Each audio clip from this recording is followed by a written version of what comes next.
Recuerdo la primera reunión de pastores en la que ingresé y pues era el nuevo, sí. Y la primera persona que me habló, me dio la bienvenida fue justamente la persona a la que tengo el honor de darle hoy la bienvenida, Julio César Quinteros. Por favor, pasa aquí adelante. Démosle un fuerte abrazo, un aplauso de gratitud al Señor por Julio César. Un pastor del que sigo aprendiendo mucho. Gracias, Albertico. Julio César es, junto con su esposa, por favor, te puedes poner de pie y como toda diva, bienvenidos. Ellos son los papás de Laurita. ¿Dónde está Laurita? Ahí está Laurita. Sí. Entonces Julio hoy está abriendo nuestra nueva serie de predicación que se llama Misión Imposible. Y va a empezar a hablarnos acerca de este tema y nos va a presentar en primer lugar la Fundación Unidos. Esta fundación que en diciembre pudimos juntos como iglesia bendecir con obsequios, ¿recuerdan? Que hicimos una recaudación de fondos y regalos y que ahora vamos a visitar el 16, Dios mediante, vamos a visitar allá y hacer una labor de apoyo allá en la fundación. Julio César, bienvenido a la Confra Salitre, siéntese a tu casa, quedamos contigo. Gracias, Albertico, muchas gracias. Hermanos queridos, buenos días. El honor y el privilegio es mío, como siempre. Gracias por la oportunidad, Albertico, al equipo. Gracias por permitirme compartir con ustedes. Antes de iniciar, quiero comentarles, y esto es para pedir su apoyo en oración, que yo fui nacido y criado en la Confra Unicentro. Hace muchos años. Pero de allí Dios estimó bien enviarnos como una especie de misioneros urbanos. Dentro del ministerio que Dios nos ha permitido desarrollar ya como por casi 20 años, hemos tenido la oportunidad de participar en 3 asuntos que van de la mano ministerialmente. Uno, por supuesto, la iglesia Libertadores, por la cual les agradezco sus oraciones. Pero también la fundación, como advertía Albertico, que nació en el 2010, está vivita, gracias a Dios, y por la misericordia de Dios, y porque Dios ha puesto gracia también delante de muchos hermanos como ustedes, generosos, que nos han apoyado, para poder ser canales de bendición a los niños en el suroriente. Algunos niños, quisiéramos que fueran más, pero algunos niños en el suroriente de la ciudad de Bogotá. Y la tercera cosa es que mañana justamente salimos con Cristian, porque Cristian, Albertico habló de mi hija, pero no habló de mi nuero. Con Cristian desarrollamos juntos también un ministerio en Colombia de tratar de llevar algunas herramientas bíblicas y teológicas a pastores y líderes que no tienen oportunidad. Eso significa ir a la selva, eso significa ir al desierto, eso significa ir a la montaña. Y mañana justamente vamos a emprender otra tarea en la selva colombiana, en la Amazonía. Entonces, gracias por sus oraciones, muchas gracias por sus oraciones. ¿Ok? Bien, entramos entonces en materia. ¿Dónde es que veo el reloj, Albertico, para que no me vaya yo a pasar de... Ok, gracias. Ubíquense por favor en el Evangelio de Marcos, capítulo 10. Y ahí vamos a tener una perícopa, una porción de la palabra de Dios que es desde donde quiero que meditemos un poco. Pero seguramente les llamará la atención el título de esta prédica. ¿Qué quiere que haga? ¿Les gusta? ¿Sí? ¿A qué les suena? ¿Qué quiere que haga? Quise que fuera así, algo así para que de verdad desde ya vayamos sumergiéndonos un poco en la temática que les estoy proponiendo. Ahora, el marco general de este pasaje tiene que ver con el hecho de que Jesús está enseñando mucho acerca de quién es Él. Y en ese proceso de enseñanza, Él llega a una gran conclusión, me parece a mí, en el libro de Marcos. Todos hemos escuchado este versículo que dice: porque el Hijo del Hombre no vino para ser servido, sino para servir y para dar su vida en rescate por muchos, ¿cierto? Ese gran marco que pone Jesús en el Evangelio de Marcos. Ahora, se trata de seguir a Jesús, pero no necesariamente para ser importantes, ¿cierto? Más bien es una invitación al sacrificio muchas veces, es una invitación a la renuncia, es una invitación a la práctica de un amor sacrificial, que nos permite rechazar en mucho el orgullo y el egoísmo. Incluso, mire, en el marco del Evangelio de Marcos, antes de este pasaje, uno ve a los discípulos luchando permanentemente por comprender bien quién es este Jesús que se presenta y que ellos empiezan a reconocer como el Mesías.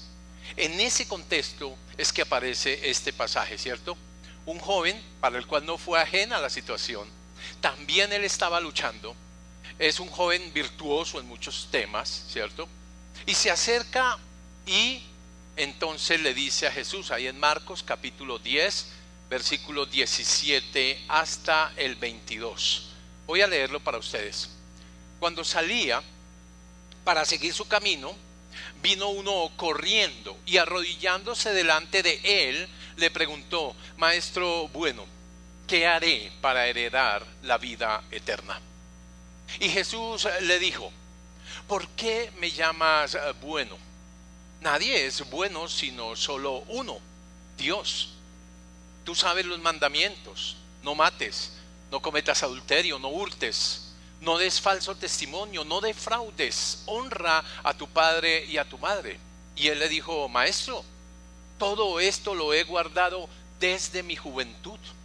Jesús, mirándolo, lo amó y le dijo: una cosa te falta. Ve y vende cuanto tienes y da a los pobres, y tendrás tesoro en el cielo. Y ven y sígueme. Pero él, afligido por estas palabras, se fue triste, porque era dueño de muchos bienes.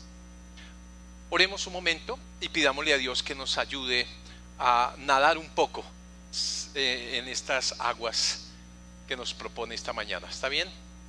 Señor nuestro, estamos agradecidos por la oportunidad que tenemos de exponernos ante tu consejo, tu palabra, Padre. Pedimos tu dirección, Señor. Pido en el nombre de Jesús que tu Espíritu Santo ilumine al que expone, pero al que escucha también, Señor. Y que todos como uno, como una familia que somos, Señor, atesoremos el consejo de tu palabra, Padre. Que seamos enseñados esta mañana y que salgamos alimentados, Padre. En el nombre de tu Hijo lo pedimos. Amén. Me quiero centrar y proponerles a ustedes una forma. Hay muchas aproximaciones a este texto. Seguramente lo conocemos de pronto hasta muy bien, ¿cierto? Pero quiero proponerles la reflexión en torno a la pregunta y a lo que Jesús intenta con este joven. La pregunta del joven, versículo 17, en la parte final dice: Maestro bueno, ¿qué haré para heredar la vida eterna? ¿Cierto? Y creo que una de las primeras cosas que el Señor intenta por su respuesta, o más bien por la pregunta que le sigue, es ayudarle a este joven a definir, a entender su propia identidad. Lo digo por esto. El Señor en el versículo 18 le pregunta o le contrapregunta: ¿por qué me llamas bueno? Y frente a esa pregunta, uno tiene obviamente que entrar en una reflexión. Podríamos formularla de otra manera. ¿En realidad crees en tu corazón que yo soy Dios? Esta pregunta ha dado para muchas discusiones. Algunos incluso proponen que lo que está preguntando él no se está refiriendo a Jesús como maestro bueno, sino que se está refiriendo a Jesús como qué cosa buena puedo hacer, ¿cierto? Pero el consenso diría y por la línea del pasaje, Jesús estaba aproximándose a él a través de esta reflexión. ¿Por qué me llamas bueno a mí? Si bueno solo hay uno, es Dios. Si tú ves a Dios y sabes que es bueno, ¿en mí ves a Dios? Sería la gran pregunta de fondo. Porque no veo, sinceramente, que tu confianza esté realmente puesta en mí. A ver, te voy a ayudar un poco. Versículo 19. Mire, le dice el Señor: tú sabes los mandamientos. No mates, no cometas adulterio, no hurtes, no de falso testimonio, no defraudes, honra a tu padre, a tu madre, etc. Y el muchacho responde, versículo 20: bueno, maestro, todo esto lo he guardado desde mi juventud. El Señor no le niega esa aseveración, ¿verdad? Al contrario, dice: seguro los has guardado. Ahora vamos a ir un poco más allá. Versículos 21 y 22. Le dice: hagamos una cosa, o debes hacer una cosa. Ve, vende cuanto tienes, da a los pobres y tendrás tesoro en el cielo, y luego ven y sígueme. ¿Qué es lo que está haciendo Jesús? Si es que este es un muchacho que viene con buena intención en su corazón y con una buena disposición, buscándole para que le aclare o le diga cómo es que puede acceder al reino de los cielos. Pero Jesús lo que hace es desgranar la mazorca, digo yo. Desgranó de tal manera hasta que llegó al punto para poderle decir de alguna forma: tu confianza está en ti mismo. Tu confianza está en tus bienes. Tu confianza no está en mí. Por eso estamos hablando de que el Señor, o una primera intención a la luz de este pasaje, como lo veo, es que el Señor le quiere ayudar a este muchacho a entender su identidad, o a encontrarla si es necesario. En el fondo, no estás creyendo realmente en mí. Casi que por accidente me has llamado Señor, pero no lo estás creyendo. Porque si en verdad lo creyeras, no solo estarías dispuesto a renunciar a todo, pero aprenderías o caminarías en la dimensión de la confianza. Y eso no lo veo. Ahora, Jesús sabe, según Gálatas capítulo 3, 24, nos lo dice en su palabra, que la ley es el ayo que lleva a las personas a Cristo. Que la ley fue dada precisamente para ayudarles a las personas, para ayudarnos a las personas a comprender nuestras propias incapacidades. Y por eso podemos venir a Cristo. Él sabe eso. Así de que no está en el cumplimiento de la ley el camino que el muchacho está buscando. No es por el cumplimiento de la ley que se obtiene la vida eterna. Y eso también está en Gálatas capítulo 2, versículo 16. Dice: sin embargo, sabiendo que el hombre no es justificado por las obras de la ley, sino mediante la fe en Cristo Jesús, también nosotros hemos creído en Cristo Jesús para que seamos justificados por la fe en Cristo, y no por las obras de la ley. Puesto que por las obras de la ley nadie puede ser justificado. Pero Jesús usa este momento para señalar algo muy especial: que él, este muchacho, no necesariamente estaba bien fundamentado en cuanto a su identidad y a cómo lo veía a él, a Jesús. El segundo aspecto que creo que el Señor le quiere ayudar, que intenta con este muchacho, es este: trata con tu mayor obstáculo. ¿Eso qué significa? Que Jesús está intentando señalarle a este muchacho dónde estaría su mayor obstáculo. Y no es en otro lugar, sino en su propia avaricia, en su propio corazón y en su extrema confianza en él mismo y en sus bienes. ¿Qué dice Lucas capítulo 12 versículo 34 al respecto? Dice, porque donde está vuestro corazón, allí también está tu tesoro. En otra versión diría, allí es donde está tu lealtad, donde está tu corazón. Pregunto, si este joven vende todo lo que tiene y reparte entre los pobres, ¿accede a la vida eterna? La respuesta todos la sabemos, ¿verdad? No. Pero se trata, o por lo menos Jesús creo está intentando que este muchacho pueda ver el obstáculo tan gigante que tiene delante. Y mientras él no lo pueda ver, no va a poderlo remover. Esa es la intención de Jesús. En este punto, permíteme una pregunta. ¿Dónde está el obstáculo de las personas para una relación genuina con el Señor Jesucristo? Permíteme personalizarla. ¿Acaso puedes tener un obstáculo para expresar de mejor manera tu fe y tu amor por el Señor y el cumplimiento de todo su propósito? Buena pregunta, ¿verdad? Inquietante. Déjame ayudar. En su autoconfianza, en su autojustificación, como parece que le está pasando a este muchacho, en sus propios recursos, en sus bienes materiales, en sus conocimientos intelectuales, peor aún, en su pinta. ¿Dónde? Dejémoslo a manera de pregunta, ¿verdad? Pasemos al tercer aspecto.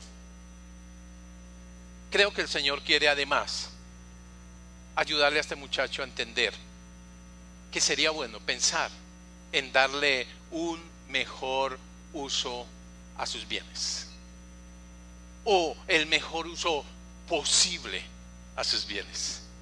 ¿Y cuál es el mejor uso posible a los bienes que Dios nos presta? Y ya le voy a decir por qué uso la palabra presta. Jesús, creo, tiene la intención de enseñarle a este muchacho a despojarse, a confiar y a pensar en otras personas. ¿No es eso justamente lo que toda la vida y el ministerio de Jesús revela? Su propia renuncia, pensando en los otros, pensando en ti también y en mí. Es eso lo que toda su vida misional, si se quiere, es lo que nos muestra. Marcos 10:21 dice que Jesús lo miró, lo amó y le dijo: te falta una cosa, ve y vende cuanto tienes, da a los pobres y tendrás tesoro en el cielo, ven y sígueme. Si él lograra hacer eso, estaría no solamente dando evidencia de una verdadera confianza en Dios, sino que además estaría haciendo tesoros en el cielo. Y todos sabemos qué significa: lingotes de oro que no, la polilla no corroe, no, almas, coronas, si se quiere, para la gloria del Señor. Creo sinceramente que el Señor está intentando decirle a este muchacho: tienes que aprender a usar tus bienes para que muchos conozcan la grandeza, el amor, la misericordia, la bondad de nuestro buen Dios y le adoren.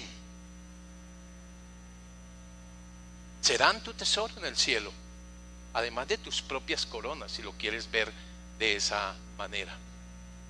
Dicho en otras palabras, toma el obstáculo y vuélvelo bendición. Toma el obstáculo y vuélvelo bendición. ¿Recuerdan el obstáculo? La fe se evidencia, según Santiago, por medio de las obras. No es que las obras actúen como mecanismos de salvación, no, sino más bien que las obras son la evidencia de que hemos sido salvados y que confiamos en el Señor. Una ilustración chiquita. Recién llegué a la iglesia hace unos buenos años. Un día les dije a los hermanos: mire, hermano, si no quieres diezmar, no diezmes. ¡Wow! Me llamó un anciano después del culto y me regañó. ¿Cómo se le ocurre, pastor? Si estos no dan, y ahora usted se para allá a decirles que si no quieren, no diezmen. Usted está loco. Le dije: estoy pidiéndole a Dios que me ayude a confiar en Él más que en mis estrategias para sacarles el dinero a los hermanos. Y creo que he dado un primer paso. Y el primer paso es decirle a Dios: Señor, tú sabes que la iglesia necesita recursos, pero no voy a confiar más en mis estrategias que en tu poder. ¿Saben? Eso fue hace como 18 años. Nuestra iglesia está ubicada en un lugar, ustedes saben, donde la gente no tiene mayores ingresos, pero nunca ha faltado. Decidimos confiar en el Señor más que en nosotros mismos. Soltamos al Señor y el Señor habla a los corazones de las personas, y las personas con alegría, con generosidad, con amor, entrega, con sacrificio, apoyan la obra del Señor. Pero no sienten que alguien les esté sacudiendo paticas arriba las monedas que puedan tener.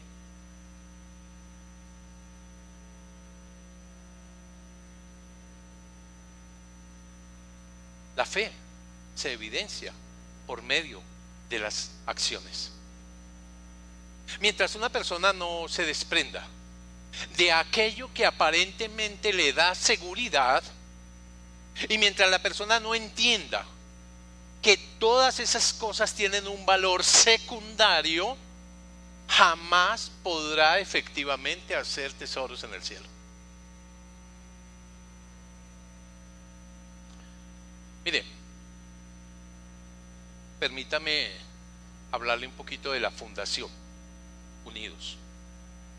Todo cuanto hacemos allí con los niños y con sus familias no es solo por el tema de la acción social, que es importante. Nosotros lo consideramos muy importante. Nos interesa el bienestar de ellos, amén. Pero lo hemos dimensionado con el favor de Dios hacia la eternidad. Por eso nosotros decimos que la columna vertebral de todo lo que hacemos allí es el Evangelio, es Cristo. Esa es la columna vertebral, el contenido espiritual. Todo lo demás, de una o de otra forma, es una excusa. ¿Para qué? Para que conozcan a Cristo, para que se relacionen con Él, porque ustedes y yo sabemos que es ese el camino, un encuentro personal, íntimo con el Señor Jesucristo. Tiene que ver con esta vida, sí, y con posible bienestar también, pero tiene que ver con la vida venidera. Nos interesa mucho el bienestar de los niños, de sus familias. Nos interesa aprender, y todavía estamos aprendiendo a hacer canales de bendición. Eso nos interesa. Pero ¿sabe? Nos interesa más la relación de esos niños y sus familias con Dios. Eso es lo que realmente nos trasnocha su vida eterna, su salvación. Ahora, los recursos son provisión que Dios pone en las manos de una persona como este joven del cual estamos hablando, para ojalá invertirlos en llevar muchos a su presencia y a relacionarse con Dios. No son para la avaricia, no son para el egoísmo, no son para su propio deleite. Y tengo una mala noticia: no son suyos.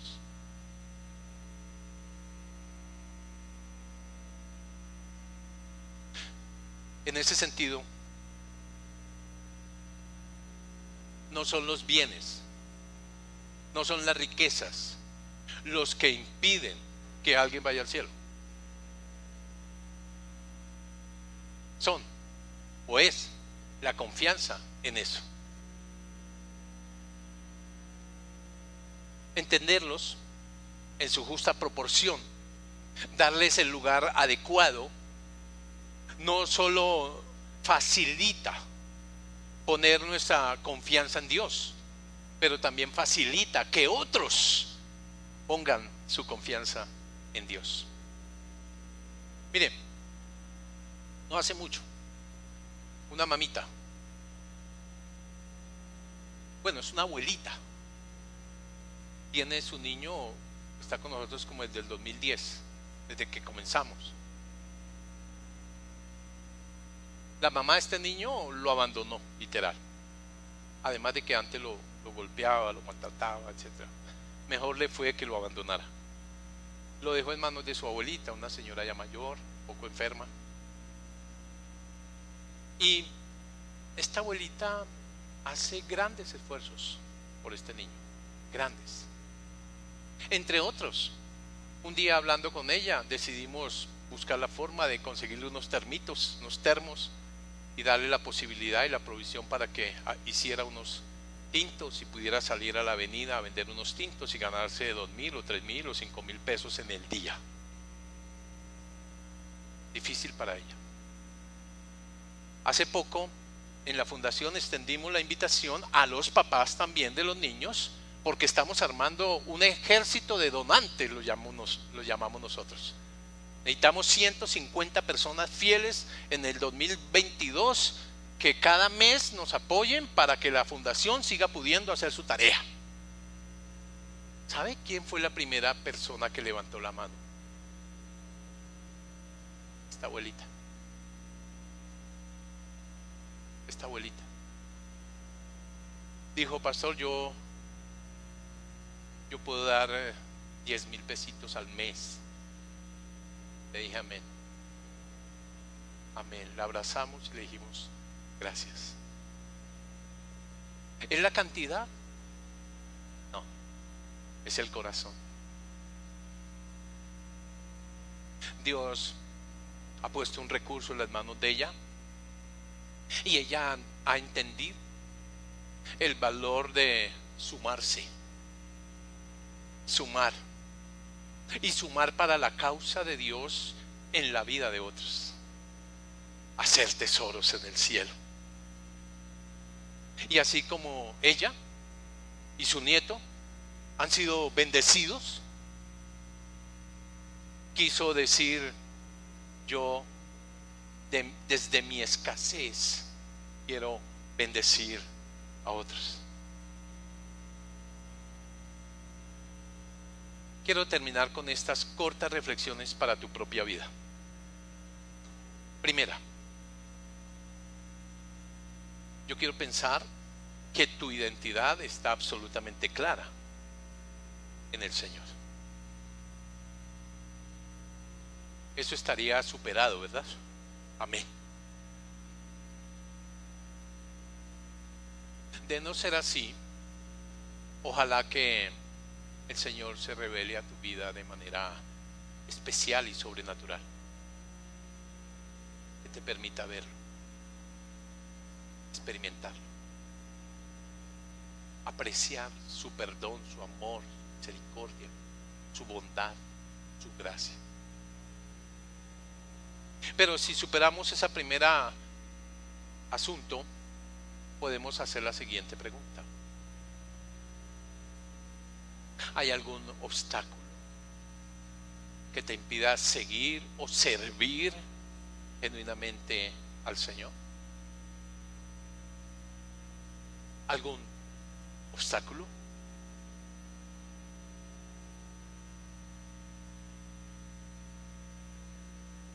Lo tercero que quiero es preguntarte: ¿sabes que Dios quiere que aprendas a confiar y a pensar en otros aún sacrificialmente? Yo sé que muchos aquí pueden estar chuleando diciendo amén, gloria a Dios, y yo digo con ustedes, gloria a Dios.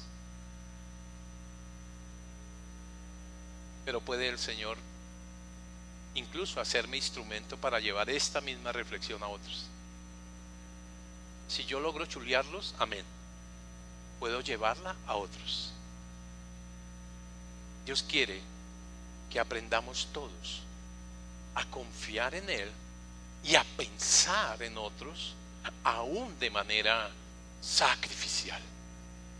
Y por último, Dios quiere que veas los recursos tuyos, que no son tuyos, sino que son provisión de Dios, y los pone en tus manos para que los administres pensando en otros, pensando en hacer tesoros en el cielo, pensando en ser canales de bendición.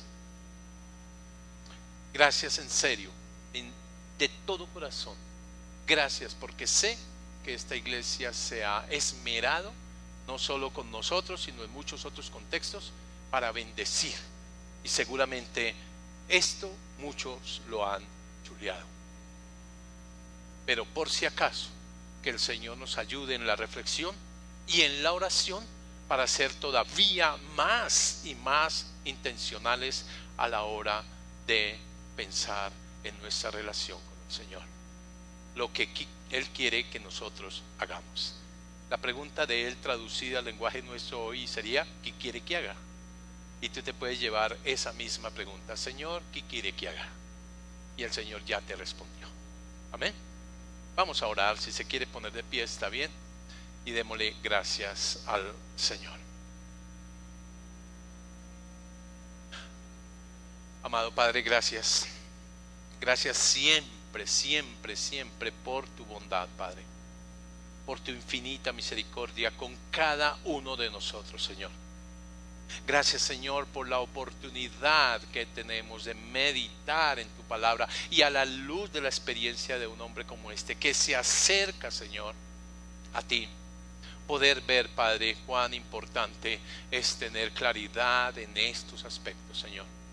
Gracias por la identidad con la que nos has cobijado, Señor. Lo cantamos hace un rato: soy tu hijo, sé que soy tu hijo, sé que soy tu hija. Gracias, Padre, por esa identidad indiscutible que tengo contigo, Señor. Gracias también, Señor, por ayudarme a visualizar de pronto algún obstáculo pequeño o grande que esté impidiendo ser mucho más útil en tus manos, Señor. Gracias por lo menos poner esa pregunta en mi corazón, Señor. Si estás orando conmigo, dile: Señor, déjame ver cualquier obstáculo pequeño o grande que pueda estarme impidiendo, Señor. Aleja de mí la avaricia, la autoconfianza, la autojustificación y todos esos otros pecados en los que podría fácilmente caer si me descuido, Padre.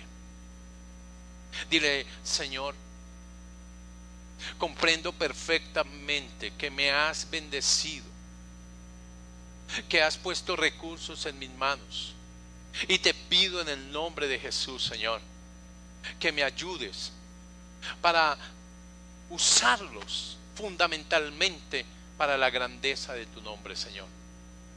Para que yo pueda ser instrumento en tus manos y bendecir según lo que tú me permitas, a otros, incluso hacer tesoros en el cielo. Gracias, Padre. Gracias por tu infinita bendición conmigo, con los míos, pero ayúdame a ver un poco más allá. En el nombre de Jesús. Amén.